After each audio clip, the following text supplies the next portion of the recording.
Hello hi दोस्तों, कैसे हैं आप सब लोग। होप सब बढ़िया होंगे। हम भी बढ़िया हैं। और बस बारिश का मौसम शुरू हो चुका है और उमस भी काफ़ी हो रही है। बारिश तो अच्छी खासी हो रही है और उसके बाद जो गर्मी हो रही है ना, मतलब कि कुछ काम करने का मन कर ही नहीं रहा है। लेकिन क्या करें। तो अभी तो मॉर्निंग का मैंने झाड़ू लगाया है और इतना सारा कूड़ा वगैरह निकल रहा है गमलों के बीच में से। तो अभी बीच में मेरे हस्बैंड आए थे, 15 दिन की छुट्टी, 4 महीने बाद उनको छुट्टी मिली थी। तो समर वेकेशन एंजॉय कर रहे थे हम, कभी इधर उधर घूमना अपना। और बीच में गांव भी गई थी मैं। तो बस मतलब गार्डन की हालत कुछ ऐसी हो रखी है, कुछ भी ध्यान नहीं दिया है 15-20 दिनों से। तो ये वाला जो हैंगिंग आइटम मैंने बनाया था, तो इसको भी मैं नीचे रख के गई थी, मतलब कि उतार के, और इसी को मैं अभी फिट कर रही थी। तो अभी तो हस्बैंड जा चुके हैं ड्यूटी, बच्चों की स्कूल अभी टाइम अभी 1 हफ्ते की छुट्टी है उनकी। तो आज मैंने सोचा कि अपने थोड़े से गार्डन को निहार लेती हूँ, देखती हूँ क्या क्या स्थिति हो रही थी मेरे गार्डन की। और बस इसको मैंने टांग दिया है। तो तूफ़ान से गिरे ना, इसलिए मैं इसको नीचे रख के चली गई थी। और इसको मैंने इस तरीके का एक हैंगर का जो हुक टूटा हुआ था उसके साथ में इस तरीके से बांध के धागे से, और इसको अच्छे से हैंग कर लेती हूँ। तो छोटी मोटी चीज़ें हैं, यूज़ में आ जाती हैं और यूज़ करना भी चाहिए। तो इस तरीके से मैंने अपनी जो किचन की खिड़की है उसकी सलाखों पे मैंने हैंगर की हुक से इसको टांग दिया है। और बाकी अब तो मैं घर में ही हूँ, कहीं जाऊँगी नहीं। तो जब तूफ़ान वगैरह आएगा तो फिर मैं इसको नीचे उतार लूँगी और फिर मैं इसको यहाँ पे टांग देती हूँ।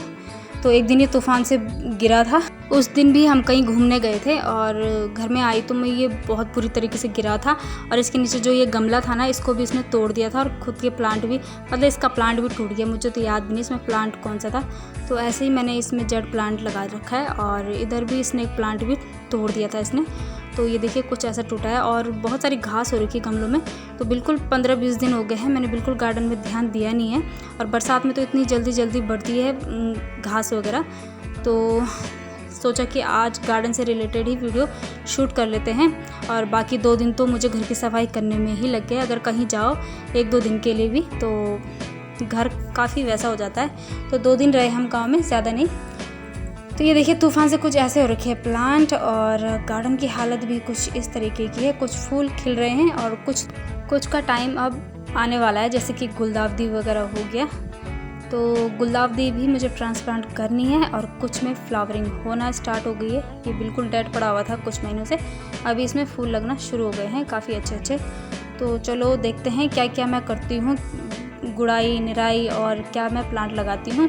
तो खुरपी लेके आई थी मैं नई, तो मेरी पुरानी वाली खुरपी थी जो पूरी जंग लग के ख़राब हो चुकी थी। तो मार्केट से लेके आई मैं खुरपी और एक कुदाल। तो जो गमले सूखे हुए हैं उनकी मैंने सोचा कि गुड़ाई कर लेती हूँ। तो ये गुलाब है और इतनी मतलब वैसी हो रही है इनकी मिट्टी। और इसमें है गेंदे का फूल। तो फ़िलहाल मैं रहने देती हूँ इस गेंदे को, क्योंकि बहुत सारी बर्ड्स निकल के आई हैं इसमें। तो कुछ कुछ गमले हैं जो सूखे हैं और कुछ गमलों में बहुत ज़्यादा मतलब मिट्टी नम हो रखी है। तो सूखे गमले में तो गुड़ाई कर सकते हैं गाइस, लेकिन जिस गमले की मिट्टी अगर नम हो उसमें गुड़ाई नहीं करनी चाहिए, क्योंकि प्लांट पे बहुत बुरा असर पड़ता है और डेड भी हो सकता है। तो ये देखिए गाइस, ये है मेरा ट्रम्पेट वाइन, जो कि काफ़ी बड़ी हो चुकी है, बेल मुझसे भी बड़ी हो चुकी है इन 3 महीनों में। और मैंने इसकी कटिंग लगाई थी, तो 6-7 कटिंग लगाई थी, उसमें से मुश्किल से 1 ग्रो हुई है। और इसमें काफ़ी मतलब अच्छी फ्लावरिंग होना भी स्टार्ट हो गई है। मैंने आज ही देखा तो मुझे बड़ी खुशी हो गई, दिल गार्डन हो गया इसको देख के। तो इसमें बर्ड्स निकल के आ चुकी हैं और बहुत जल्दी इसमें फूल आने वाले हैं। और चींटियाँ भी लगी है इस प्लांट में, क्यों लगी है पता नहीं, मिली बग तो है नहीं इसमें। और इसी के जड़ के सामने ना यहाँ पे गुलदाउदी के कुछ पौधे भी निकल के आ रखे हैं। तो गुलदाउदी हटा देती हूँ मैं, क्योंकि इस गमले में सिर्फ ट्रम्पेट वाइन को ही मैं रखूँगी। और छोटे गमले में लगाई थी मैंने एक कटिंग, बाद में इसको ट्रांसप्लांट करूँगी मैं। तो जब भी कटिंग लगाएं ना, तो छोटे से पॉट में ही लगाएं, तो अच्छे से और जल्दी ग्रो करती है। बड़े गमले में थोड़ा सा टाइम लेता है। एक ये फ्लावर था मेरे पास रेड कलर का, इसका मुझे नाम नहीं पता है। तो मेरे हस्बैंड ने ना इसमें 2-3 दिन लगातार पानी डाल दिया और कुछ बारिश का पानी भी रुक गया इसमें। तो इसका जो पूरा स्टेम है ना सड़ गया है देखो। और मुझे बहुत ज़्यादा दुख भी हो गया और मतलब मन ही ख़राब हो गया यार इसको देख के। तो इसकी एक हरी टहनी थी, तो उसको मैंने फटाफट से कट किया और तुरंत मैंने इसकी कटिंग यहाँ पे एक लगा दी है। और यहाँ पे एक रेड कलर का गुलाब भी लगाया मैंने। तो गुलाब पे तो आ गई हैं पत्तियाँ, लेकिन पता नहीं ये फ्लावर मेरे हाथ लगेगा कि नहीं लगेगा। और इसमें एक गेंदा भी है जिसमें काफ़ी अच्छी बर्ड्स निकल के आई हैं, तो मैंने गेंदा भी नहीं हटाया। और कटिंग तो वैसे भी थोड़ी सी जगह में ग्रो हो जाती है, तो उम्मीद यही है कि ये कटिंग अच्छे से ग्रो हो जाए। सिर्फ एक ही बचा हुआ है मेरे पास। और यहाँ पे मोगरा भी थोड़ा बहुत खिलता ही रहता है हमेशा। तो गर्मी कुछ इस कदर हो रही है, यहाँ देखिए पसीना टप टप, मतलब कि मन तो नहीं कर रहा है बाहर रहने का, लेकिन क्या करें, फूलों से मुझे बहुत प्यार और लगाव है। तो जब भी ख़राब होते हैं ना तो मेरा तो दिल ही टूट जाता है। और यहाँ पे देखिए बोगनविलिया, तो बोगनविलिया में बहुत अच्छे से फ्लावरिंग हो चुकी है। और खाद वगैरह मैं इसमें कुछ वैसा डालती ही नहीं मार्केट का, सिर्फ सूखी हुई चाय पत्ती, अंडे के छिलके क्रश करे हुए और थोड़े बहुत लहसुन प्याज के छिलके सुखा के क्रश करके।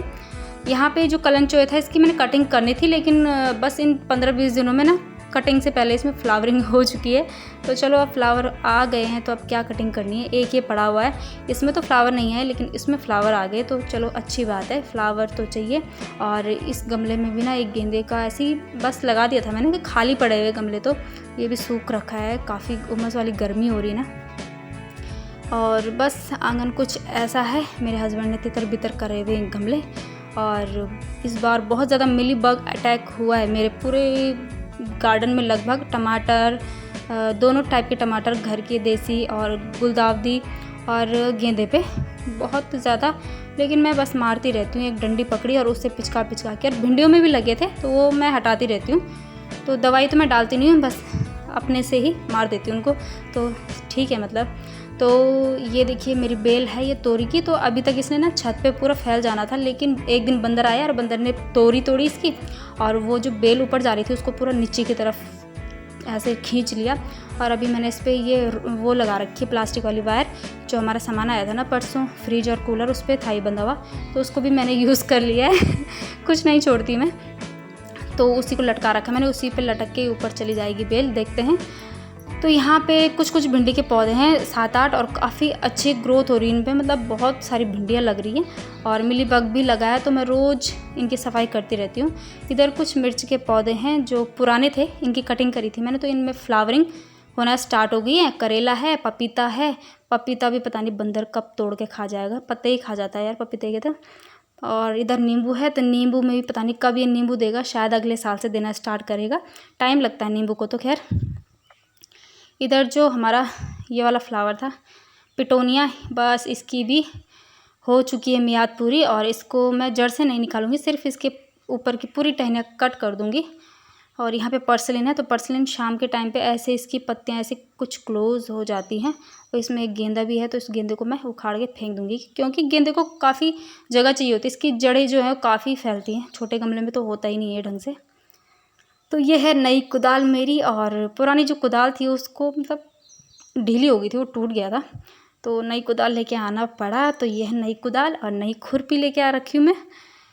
तो चलो चलते हैं अपने काम पे। और यहाँ पे बच्चे ना मस्त आराम से अपना गेम खेल रहे हैं, तो ये खेल रहे हैं पिट्ठू। और यहाँ पे मैंने अपने हैंगिंग पॉट भी मैं बाहर लेके आई हूँ, तो इनमें जो प्लांट है ना कुछ मेरे समझ के है ही नहीं, मतलब हैंगिंग प्लांट है ही नहीं ये जो मैंने लगा रखा है तो इनको मैं निकालने वाली हूँ, देखती हूँ इसमें क्या लगाऊंगी। तो बिल्कुल बेकार से लग रहे हैं तो इसमें मैं ये जेट प्लांट लगाऊंगी एक में, और एक में लगाऊंगी वॉन्डरिंग जू। तो फिलहाल इनको हटाते हैं साइड, और जो भिंडी के बीज मैंने मंगवाए थे अपने हस्बैंड से, बरसाती भिंडी, उनको लगा देते हैं। तो फाइनली मैंने भिंडियाँ लगा दी हैं पूरी क्यारी में, जहाँ जहाँ जगह थी खाली पड़ा हुआ था मैं पूरी भिंडियाँ लगा दी है। और पसीना इस कदर हो रखा है कि मतलब टप टप टप टप लगा हुआ, बहुत भयंकर गर्मी हो रही है, मतलब पसीना तो रुकने का नाम ही नहीं ले रहा है। तो यहाँ पे एक गमला था, और गमले में था गेंदे का फूल, तो उसको मैंने हटा दिया है, वो काफ़ी वैसा था, अजीब सा हो रखा था, सूखा सूखा, उसको मैंने हटा दिया है। और जो मेरे ट्रम्पेट वाइन में जो गुलदावदी थी उसको मैंने निकाला, तो मैंने सोचा कि यार फेंकना क्या है, इसको भी थोड़ा सा, मतलब अब गुलदावदी का टाइम वैसे भी आने वाला है, तो जल्दी से गुलदावदी की कटिंग भी लगा लो, और इसकी ना पिंचिंग भी करना स्टार्ट कर दो। मतलब इसके जो ऊपरी, अगर आपको बहुत ज़्यादा गुलदावदी चाहिए तो थोड़ा सा इसके ऊपर के वो तोड़ दो टहनी, तो ऐसा कुछ बुशी हो जाएगा। इसको भी मैंने ऐसे ही कर रखा है, अब नहीं तोड़ूंगी मैं, अब काफ़ी बुशी है। और ज़्यादा नहीं, मेरे गमले में, मेरे पास 5 गमलों में गुलदावदी है, ये देखिए, तो इनकी भी मैंने पिंचिंग अभी करनी है, इन दोनों की नहीं करी है। और यहाँ पे भी मैंने इस बार गुलदावदी अपनी क्यारी में भी लगा दी है, तो क्यारी में जो भी फ्लावर लगाओ काफ़ी अच्छे से, मतलब बड़े बड़े फ्लावर भी आते हैं। और यहाँ पे ये जो ग्रो बैग है इनमें तो एक गेंदा है तो काफ़ी अच्छा हो रखा है, तो इसको मैंने हटाया नहीं। और यहाँ पे जो ये जेड प्लांट है इसको हम लगा लेते हैं। जब तक मैं घर से आई तो एरेका पाम की एक प्यारी सी लीफ निकल के तैयार हो चुकी थी और कितना प्यारा आजकल खिल रहा है। और साथ ही साथ ये प्लांट देखिए कितना प्यारा लग रहा है, छोटा सा और बुशी बुशी सा और क्यूट सा हो रखा है ये भी। तो इनमें तो मैंने लगा दिया, एक में बॉन्ड्रिंग्यू, एक में जेड प्लांट, और ये मेरा बोगनविलिया है। तो ये ना इसके ऊपर तोरी की बेल है, तोरी की बेल की जो लताएं हैं इस पर लिपट जा रही हैं और उसके बाद इसकी कुछ ऐसी हालत हो रही है, मतलब कि ये पूरा तोरी की बेल से दब गई थी इसकी कुछ टहनियाँ। तो मैंने इसको खींच के ला रही हूँ इधर अपने बीम के पास, और इतना भारी गमला है तो मैंने इसके नीचे ना एक पुरानी फटी हुई चादर ऐसे डाली हुई इसके नीचे से, और आराम से इसको खींच के मैं लेके आ गई हूँ यहाँ पे बीम के सामने।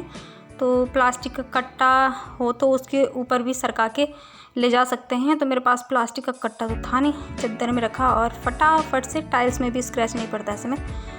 तो भारी गमला था तो अकेले से उठाया जाता नहीं है, और बच्चे तो बाहर खेलने में मस्त हैं। तो ये तो ले आई मैं यहाँ पे बीम के सामने, और फिर मैं चली गई हूँ यहाँ पे गुड़ाई करने। तो समझ में नहीं आ रहा है यार, गार्डन में मतलब ऐसा हो रखा ना मेरा कि 15-20 दिन में इतनी ऐसी हालत हो रखी है गार्डन की, बहुत ज़्यादा खरपतवार हो रखी है। गुड़ाई करने के लिए हो रखा है, कुछ लगाने के लिए हो रखा है, कुछ ट्रांसप्लांट करने के लिए हो रखा है, कुछ कटिंग करने के लिए, और गर्मी से ऐसे बुरे हाल हो रहे हैं ना कसम से यार। तो इसकी भी गुड़ाई कर लेते हैं। इसकी मिट्टी भी काफ़ी ड्राई थी, तो जिसकी मिट्टी ड्राई थी तो मैंने सोचा कि सबकी गुड़ाई कर लेती हूँ। बाकी जो गीली मिट्टी वाले गमले हैं तो उनको तो मैं फ़िलहाल रहने दूंगी, बस हाथ से ही उनकी खरपतवार निकाल दी मैंने, गुड़ाई मैंने करी नहीं, क्योंकि जड़ों में काफ़ी असर पड़ जाता है गीली मिट्टी में प्लांट में और वो ख़राब हो सकता है। तो यहाँ पे जहाँ पे बोगनविलिया का पॉट रख दिया मैंने, यहाँ पे था ये येलो वाला गुलाब। तो ये गुलाब तो है नहीं, ये कूड़ा कबाड़ा हो रखा है इसमें, और गुलाब की कटिंग कर ली है मैंने। तो ये गुलाब की जो टहनियाँ हैं इसको भी मैं फेंकूँगी नहीं। तो अभी मैं सोच रही हूँ कि गार्डन में जगह है ही तो गार्डन में कहीं पे इसको लगा देती हूँ, क्योंकि गमले की बजाय अगर नीचे ज़मीन पे कोई भी प्लांट लगाते हैं हम तो उसमें फ्लावरिंग भी काफ़ी अच्छी होती है, फूल भी काफ़ी बड़े बड़े आते हैं और प्लांट भी अच्छे से ग्रो करता है। तो बस इसको मैं नॉर्मली इस तरीके से गीली मिट्टी में डिप कर दूँगी इसकी टहनियाँ, और ज़्यादा कुछ मैं करती नहीं हूँ। बाकी ये बरसात का मौसम है तो अच्छे से कटिंग तुरंत ग्रो हो जाती हैं, तो फटाफट से आप लोग भी कटिंग लगाना शुरू कर दीजिए। तो मैंने तो गुलदाउदी और गुलाब लगा दिया है, तो आप लोग भी कटिंग लगाना शुरू कर दीजिए और पिंचिंग करना भी शुरू कर दीजिए। तो मिलते हैं ऐसे ही किसी नई वीडियो में। होप आप लोगों को वीडियो पसंद आया होगा। ओके बाय, जय भैरवनाथ।